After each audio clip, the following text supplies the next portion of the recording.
बंधुगण भल गपकु आपनकु स्वागत।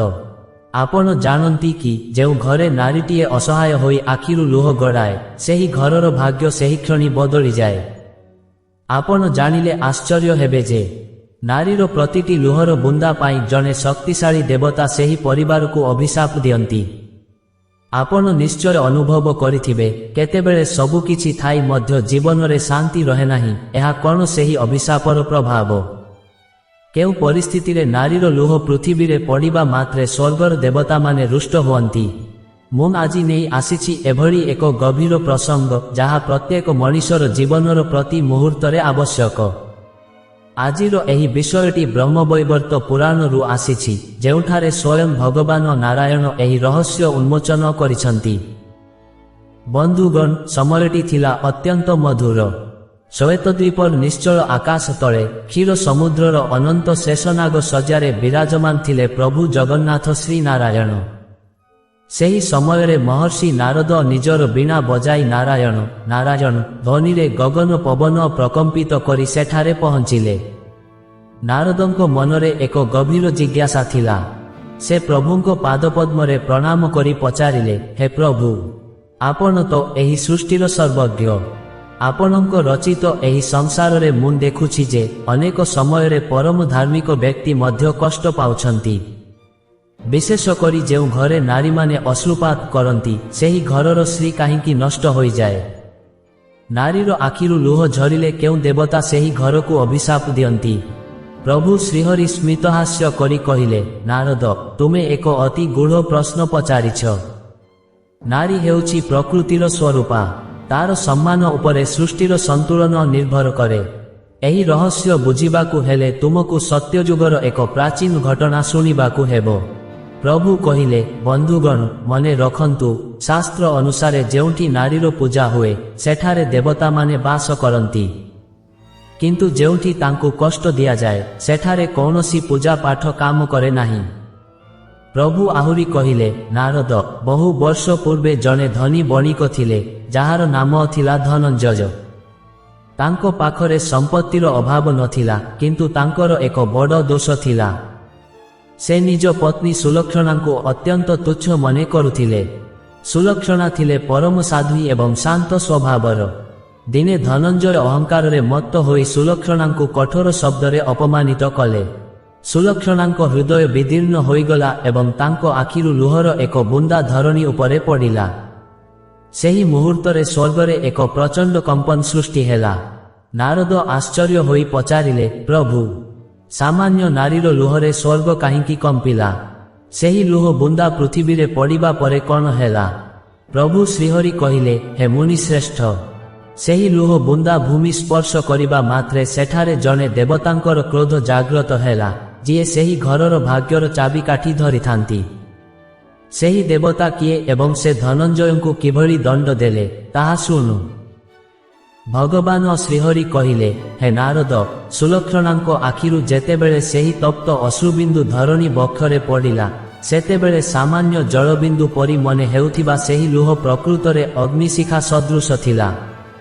बंधुगण आपण जानिले आश्चर्य हेबे जे शास्त्र अनुसारे नारीर लुह जेतेबेले असहायतार सीमा लंघी भूमि स्पर्श करे सेतेबेले सेही स्थानर वास्तु पुरुष एवं धनलक्ष्मी अत्यंत व्यथित हुअंती। किंतु सबुठारु भयंकर क्रोध जाग्रत हुए धर्मराज जमराजंकर।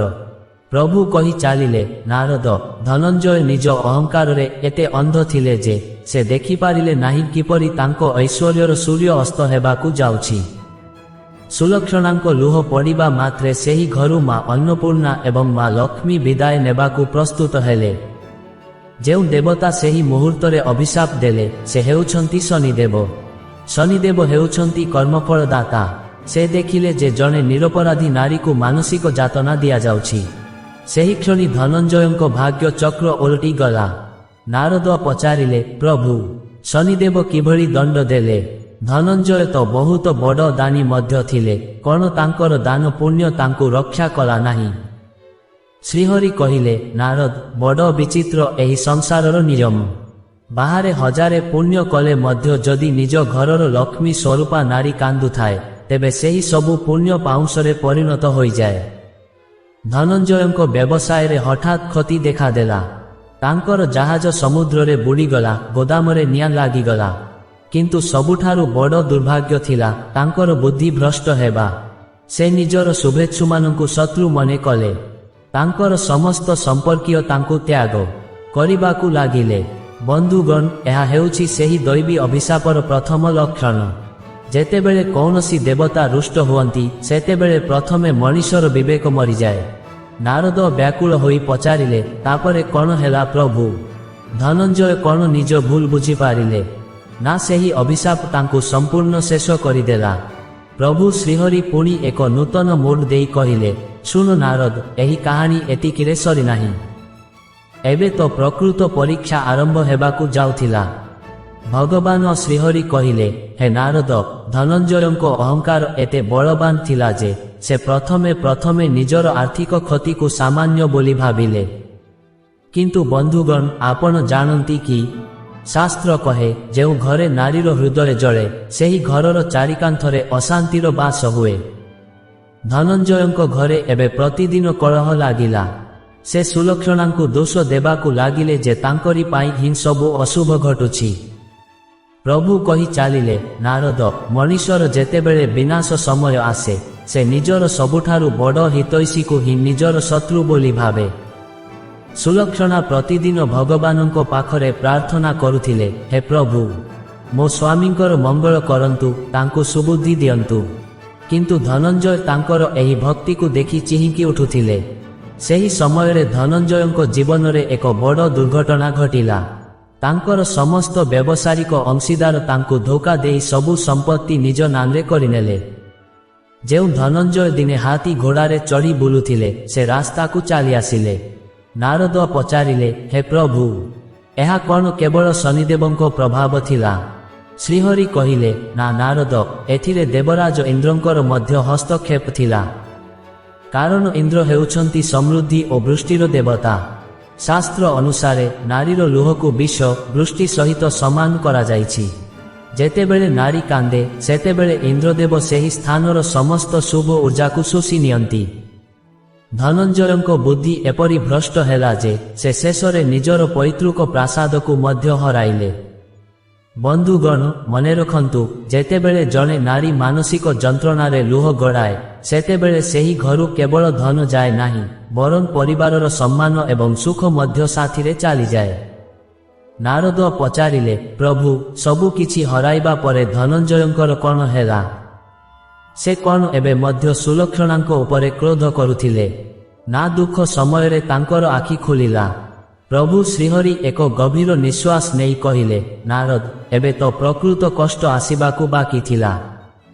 କାରଣ ଏବେ ଧନଞ୍ଜୟ ଜାଣିବାକୁ ପାଉଥିଲେ ଯେ ଯେଉଁମାନଙ୍କ ପାଇଁ ସେ ନିଜ ପତ୍ନୀଙ୍କୁ କଷ୍ଟ ଦେଇଥିଲେ, ସେହି ବନ୍ଧୁ ଓ ସମ୍ପର୍କୀୟମାନେ ତାଙ୍କ ସହ କିଭଳି ବ୍ୟବହାର କରୁଛନ୍ତି। ଭଗବାନ ଶ୍ରୀହରି କହିଲେ, ନାରଦ, ଯେତେବେଳେ ମଣିଷ ପାଖରେ ସମ୍ପତ୍ତି ଥାଏ, ସେତେବେଳେ ଅଚିହ୍ନା ଲୋକ ମଧ୍ୟ ନିଜର ବୋଲି ପରିଚୟ ଦିଅନ୍ତି। ଧନଞ୍ଜୟ ଯେତେବେଳେ ରାଜପ୍ରାସାଦ ହରାଇ ଏକ ଛୋଟ କୁଡ଼ିଆରେ ରହିବାକୁ ଲାଗିଲେ, ସେତେବେଳେ ତାଙ୍କ ପାଖକୁ ଆସୁଥିବା ବନ୍ଧୁବାନ୍ଧବ ଓ ପ୍ରଶଂସକମାନେ କୁଆଡ଼େ ଅଦୃଶ୍ୟ ହୋଇଗଲେ। ବନ୍ଧୁଗଣ, ଆପଣ ଜାଣିଲେ ଆଶ୍ଚର୍ଯ୍ୟ ହେବେ, ଯେଉଁ ବନ୍ଧୁମାନଙ୍କ ପାଇଁ ଧନଞ୍ଜୟ ଦିନେ ପାଣି ପରି ପଇସା ଖର୍ଚ୍ଚ କରୁଥିଲେ, ସେମାନେ ଏବେ ତାଙ୍କୁ ଦେଖିଲେ ବାଟ ଭାଙ୍ଗି ଚାଲିଗଲେ। ପ୍ରଭୁ କହି ଚାଲିଲେ, ନାରଦ, ଦିନେ ଧନଞ୍ଜୟ ଅତ୍ୟନ୍ତ କ୍ଷୁଧାର୍ତ ହୋଇ ତାଙ୍କର ସବୁଠାରୁ ପ୍ରିୟ ବନ୍ଧୁଙ୍କ ପାଖକୁ ଗଲେ। ସେ ଭାବିଥିଲେ ଯେ ବିପଦ ସମୟରେ ବନ୍ଧୁ ହିଁ କାମରେ ଆସିବ। କିନ୍ତୁ ସେହି ବନ୍ଧୁ ଜଣକ ତାଙ୍କୁ ଦୁଆର ମୁହଁରୁ ହିଁ ବିଦା କରିଦେଲେ। ସେଠାରୁ ଫେରିବା ପରେ ଧନଞ୍ଜୟଙ୍କୁ ଗଭୀର ଆଘାତ ଲାଗିଲା। ସେହି ରାତିରେ ଧନଞ୍ଜୟଙ୍କ ଶରୀରରେ ଏକ ଦୁରାରୋଗ୍ୟ ବ୍ୟାଧି ଦେଖାଦେଲା। ତାଙ୍କ ହାତ ପାଦ ଅଚଳ ହେବାକୁ ଲାଗିଲା। ବନ୍ଧୁଗଣ, ମନେ ରଖନ୍ତୁ, ଯେତେବେଳେ ନାରୀର ଅନ୍ତରାତ୍ମାରୁ ବାହାରୁଥିବା ଲୁହ ଅଭିଶାପ ସାଜେ, ସେତେବେଳେ ମଣିଷ କେବଳ ଆର୍ଥିକ ଭାବେ ନୁହେଁ, ଶାରୀରିକ ଭାବେ ମଧ୍ୟ ଦୁର୍ବଳ ହୋଇଯାଏ। ନାରଦ ବ୍ୟଥିତ ହୋଇ ପଚାରିଲେ, ହେ କରୁଣା ସିନ୍ଧୁ, ସବୁ ତ ଗଲା, ଶରୀର ମଧ୍ୟ ରୋଗଗ୍ରସ୍ତ ହେଲା। ଏଭଳି ପରିସ୍ଥିତିରେ ତାଙ୍କ ପତ୍ନୀ ସୁଲକ୍ଷଣା କ'ଣ କଲେ? ସେ କ'ଣ ଧନଞ୍ଜୟଙ୍କୁ ଛାଡ଼ି ଚାଲିଗଲେ? କାରଣ ଧନଞ୍ଜୟ ତ ତାଙ୍କୁ କେବେ ସମ୍ମାନ ଦେଇନଥିଲେ। ଶ୍ରୀହରି କହିଲେ, ନାରଦ, ସେଇଠି ତ ନାରୀର ମହାନତା ଲୁଚି ରହିଛି।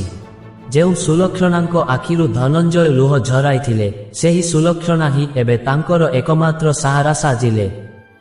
ସେ ନିଜର ଅଳଙ୍କାର ବିକ୍ରି କରି ସ୍ୱାମୀଙ୍କ ଚିକିତ୍ସା କଲେ, ନିଜେ ଉପାସ ରହି ସ୍ୱାମୀଙ୍କୁ ଖୁଆଇଲେ।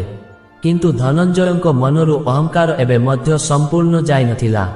ସେ ଭାବୁଥିଲେ ସୁଲକ୍ଷଣା ହୁଏତ ଲୋକଦେଖାଣିଆ ଭାବେ ଏସବୁ କରୁଛନ୍ତି।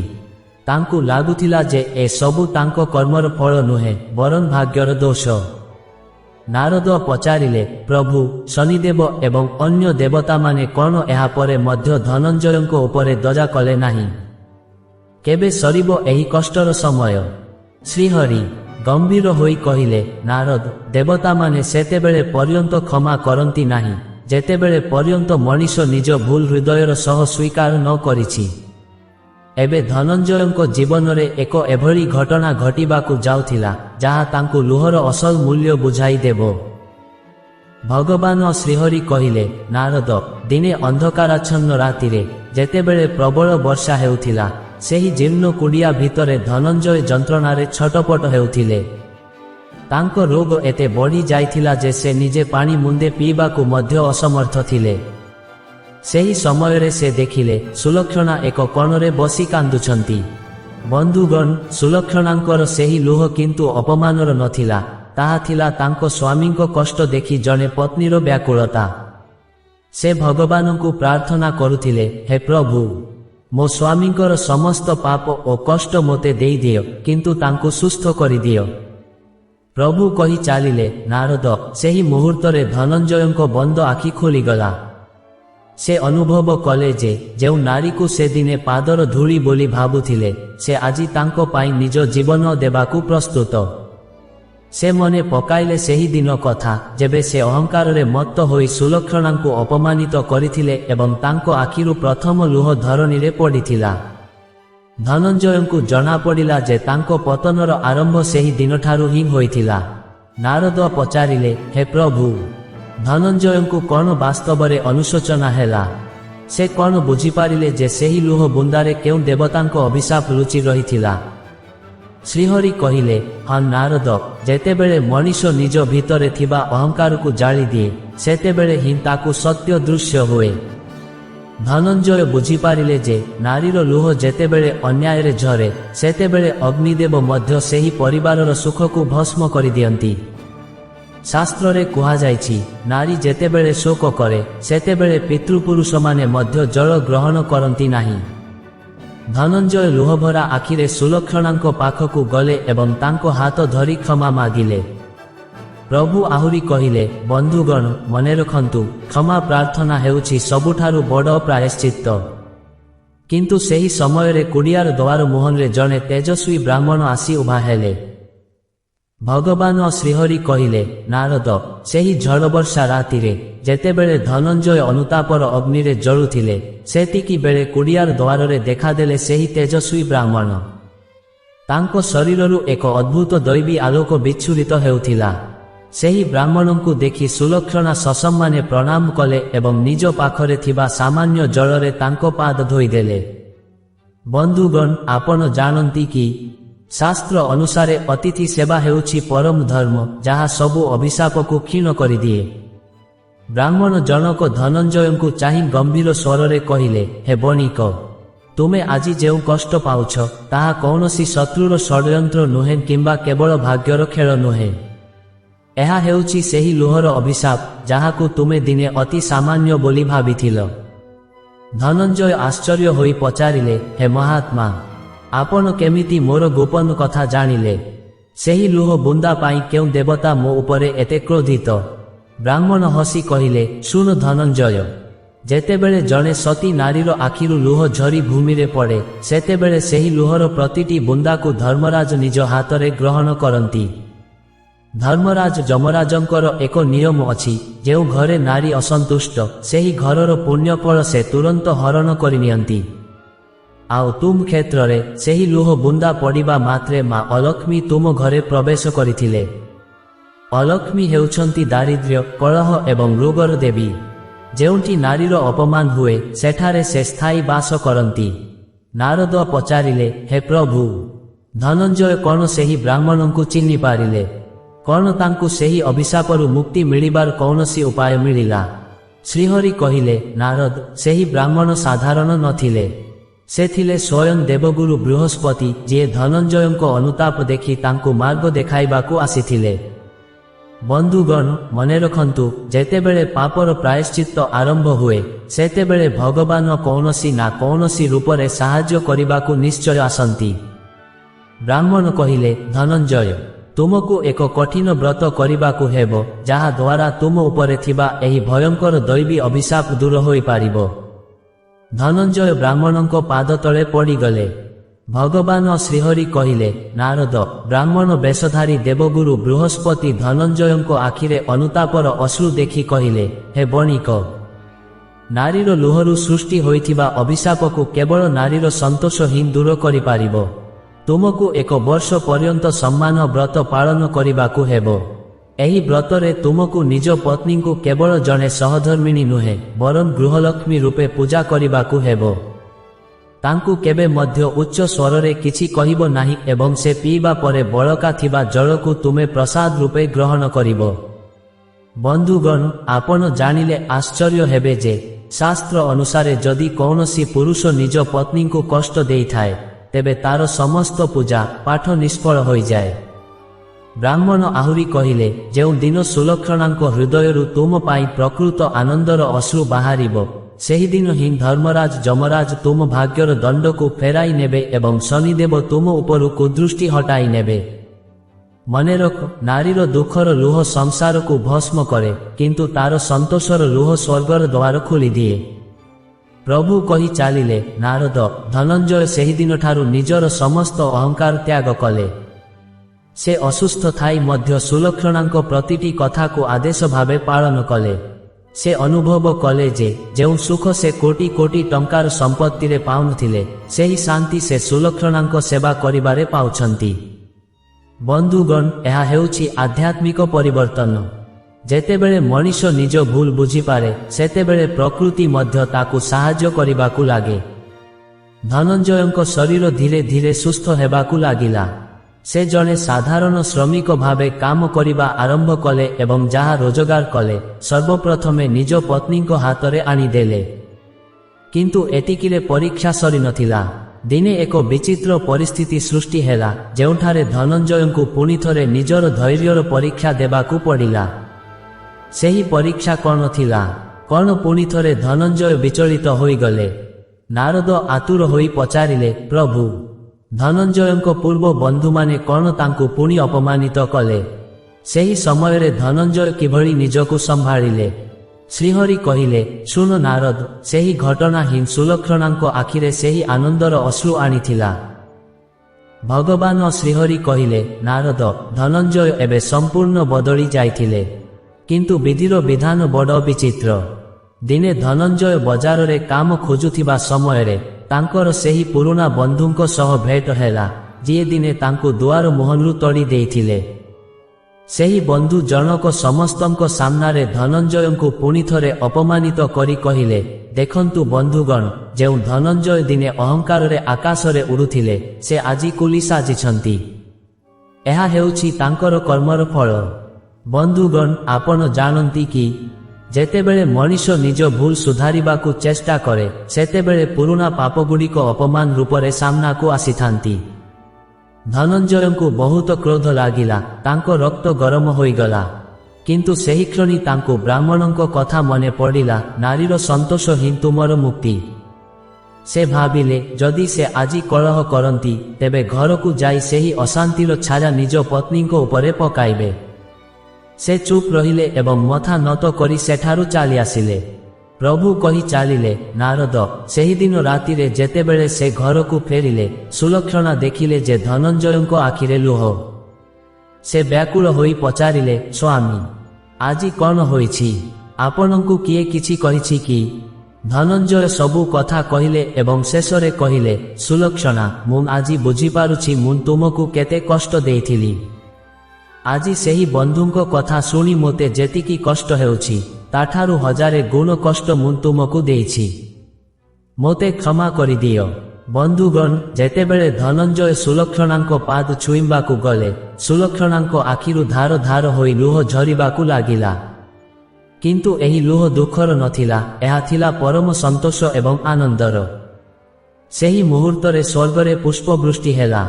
ଧର୍ମରାଜ ଯମରାଜ ନିଜର ଖାତାରୁ ଧନଞ୍ଜୟଙ୍କ ପାପ ଲିଭାଇ ଦେଲେ ଏବଂ ଶନିଦେବ ତାଙ୍କୁ ଆଶୀର୍ବାଦ ପ୍ରଦାନ କଲେ। ନାରଦ ଆଶ୍ଚର୍ଯ୍ୟ ହୋଇ ପଚାରିଲେ, ପ୍ରଭୁ, ସେହି ଆନନ୍ଦର ଅଶ୍ରୁ ପଡ଼ିବା ମାତ୍ରେ କ'ଣ ସେହି ଅଭିଶାପ ଦୂର ହୋଇଗଲା? ତାପରେ ଧନଞ୍ଜୟଙ୍କ ଭାଗ୍ୟ କିପରି ବଦଳିଲା? ପ୍ରଭୁ ଶ୍ରୀହରି ସ୍ମିତହାସ୍ୟ କରି କହିଲେ, ନାରଦ, ଯେଉଁ ଦେବତା ଅଭିଶାପ ଦିଅନ୍ତି, ସେହି ଦେବତା ହିଁ ପ୍ରସନ୍ନ ହୋଇ ସବୁକିଛି ଫେରାଇ ଦିଅନ୍ତି। ଭଗବାନ ଶ୍ରୀହରି କହିଲେ, ନାରଦ, ଯେଉଁ ମୁହୂର୍ତ୍ତରେ ସୁଲକ୍ଷଣାଙ୍କ ଆନନ୍ଦାଶ୍ରୁ ଧନଞ୍ଜୟଙ୍କ ହାତ ଉପରେ ପଡ଼ିଲା, ସେହି କ୍ଷଣି ସେହି ଜୀର୍ଣ୍ଣ କୁଡ଼ିଆ ଏକ ଅଲୌକିକ ସୁଗନ୍ଧରେ ଭରିଗଲା। ବନ୍ଧୁଗଣ, ଆପଣ ଜାଣନ୍ତି କି, ଶାସ୍ତ୍ରରେ ଉଲ୍ଲେଖ ଅଛି ଯେ ଯେତେବେଳେ ଜଣେ ସତୀ ନାରୀ ନିଜ ସ୍ୱାମୀଙ୍କ ଆଚରଣରେ ସନ୍ତୁଷ୍ଟ ହୋଇ ହୃଦୟରୁ ଆଶୀର୍ବାଦ ଦିଅନ୍ତି, ସେତେବେଳେ ସ୍ୱୟଂ ଭଗବାନ ବିଷ୍ଣୁ ଏବଂ ମାତା ଲକ୍ଷ୍ମୀ ସେଠାରେ ସ୍ଥିର ହୋଇ ବାସ କରନ୍ତି। ପ୍ରଭୁ କହି ଚାଲିଲେ, ନାରଦ, ପରଦିନ ସକାଳେ ଧନଞ୍ଜୟ ଯେତେବେଳେ ଶୋଇକରି ଉଠିଲେ, ସେ ଦେଖିଲେ ତାଙ୍କ ଦ୍ୱାର ମୁହଁରେ ସେହି ପୁରୁଣା ବ୍ୟବସାୟିକ ଅଂଶୀଦାର ଛିଡ଼ା ହୋଇଛି, ଯିଏ ଦିନେ ତାଙ୍କୁ ଧୋକା ଦେଇଥିଲା। ସେହି ବ୍ୟକ୍ତି ଜଣକ ଧନଞ୍ଜୟଙ୍କ ପାଦ ତଳେ ପଡ଼ି କ୍ଷମା ମାଗିବାକୁ ଲାଗିଲା।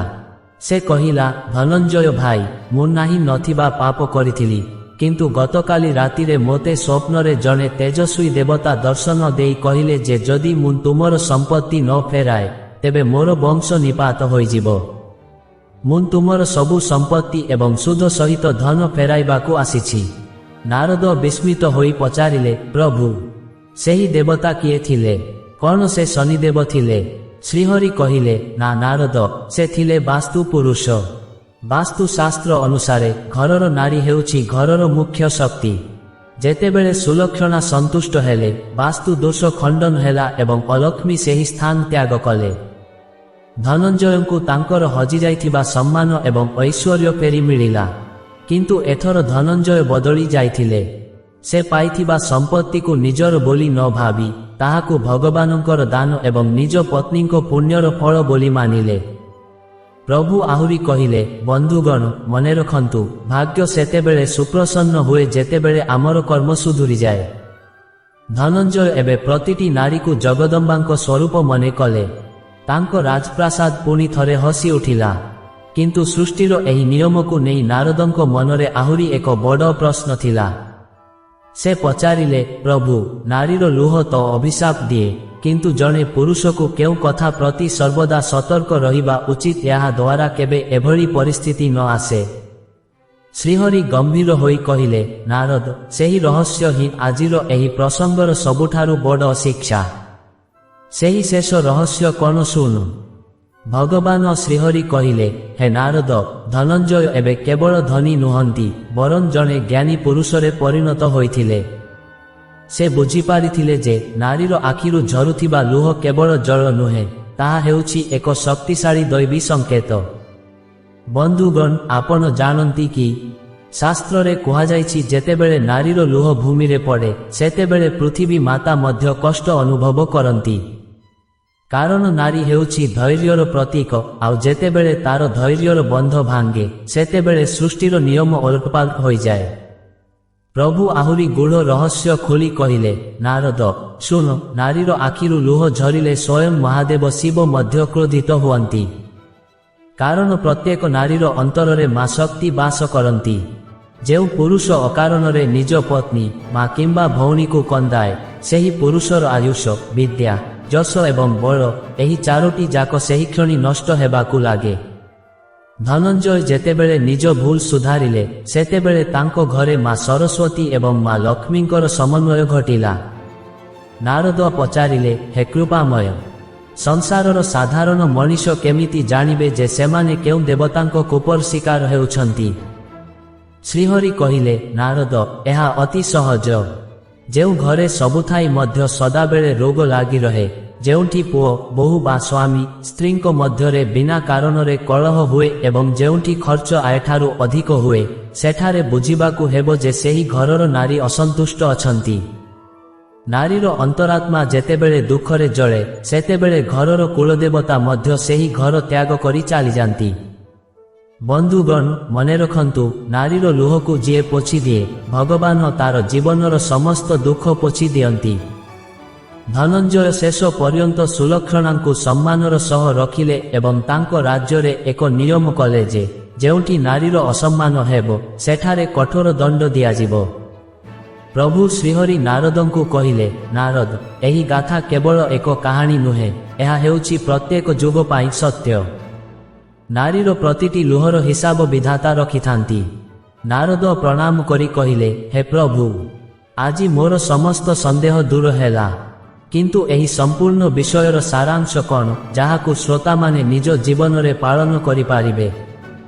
ପ୍ରଭୁ କହିଲେ, ତାହା ହିଁ ହେଉଛି ସବୁଠାରୁ ଗୁରୁତ୍ୱପୂର୍ଣ୍ଣ କଥା। ବନ୍ଧୁଗଣ, ଆଶା କରୁଛି ଆଜିର ଏହି ପୌରାଣିକ ଗାଥା ଆପଣଙ୍କ ହୃଦୟକୁ ସ୍ପର୍ଶ କରିଥିବ। ଆମେ ଜାଣିବାକୁ ପାଇଲେ ଯେ ନାରୀର ଆଖିରୁ ଅନ୍ୟାୟରେ ଲୁହ ଝରିଲେ ଶନିଦେବ, ଧର୍ମରାଜ, ଯମରାଜ ଏବଂ ବାସ୍ତୁ ପୁରୁଷ ଅତ୍ୟନ୍ତ କ୍ରୋଧିତ ହୁଅନ୍ତି। ଏହା ହିଁ ଶିକ୍ଷା ଦିଏ ଯେ ନାରୀର ଗୋଟିଏ ବୁନ୍ଦା ଲୁହ ପୁରା ପରିବାରର ସୁଖ ଶାନ୍ତିକୁ ଭସ୍ମ କରିବାର ଶକ୍ତି ରଖେ। ତେଣୁ ନିଜ ଘରର ଲକ୍ଷ୍ମୀଙ୍କୁ ସର୍ବଦା ଖୁସିରେ ରଖନ୍ତୁ, ଯଦ୍ୱାରା ଦୈବୀ ଆଶୀର୍ବାଦ ଆପଣଙ୍କ ଉପରେ ସଦା ସର୍ବଦା ବରିସିବ। ବନ୍ଧୁଗଣ, ଆଜିର ଏହି ବିଷୟ ଆପଣଙ୍କୁ କେମିତି ଲାଗିଲା? କ'ଣ ଆପଣ ମଧ୍ୟ ଅନୁଭବ କରିଛନ୍ତି ଯେ ନାରୀର ସନ୍ତୋଷ ହିଁ ଘରର ପ୍ରକୃତ ଉନ୍ନତି? ଆପଣଙ୍କ ମୂଲ୍ୟବାନ ମତ କମେଣ୍ଟ ବକ୍ସରେ ନିଶ୍ଚୟ ଜଣାନ୍ତୁ। ଏହିଭଳି ଆଧ୍ୟାତ୍ମିକ ଏବଂ ରହସ୍ୟମୟ କଥା ଜାଣିବା ପାଇଁ ଭିଡିଓଟିକୁ ଲାଇକ୍ କରନ୍ତୁ, ସେୟାର କରନ୍ତୁ ଏବଂ ଆମ ଚ୍ୟାନେଲକୁ ସବସ୍କ୍ରାଇବ୍ କରିବା ସହ କମେଣ୍ଟ ବକ୍ସରେ ଜୟ ଜଗନ୍ନାଥ ଲେଖିବାକୁ ଭୁଲନ୍ତୁ ନାହିଁ। ନମସ୍କାର।